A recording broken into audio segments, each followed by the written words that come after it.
আজকের মজার গল্পটি গোপাল ভাঁড়ের আমাকে বিড়ালে কামড়াবে। একবার মহারাজ কৃষ্ণচন্দ্র নদীর তীরে বনভোজনের ব্যবস্থা করেছিলেন।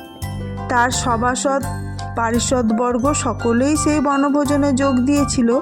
গোপালও হাজির ছিল। নদীর তীরে এক বাংলোতে সবাই খেতে বসলো।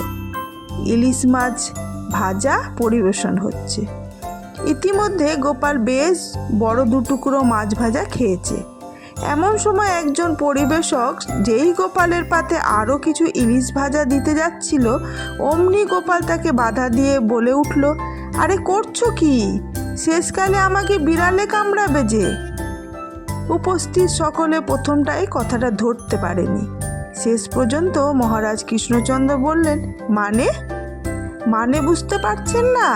ইলশে মাছ, যে মাছের গন্ধ মুখে লালা ঝরায়, বিড়ালকে মাতাল করে তোলে। বেশি খেলে কি আর রক্ষে আছে?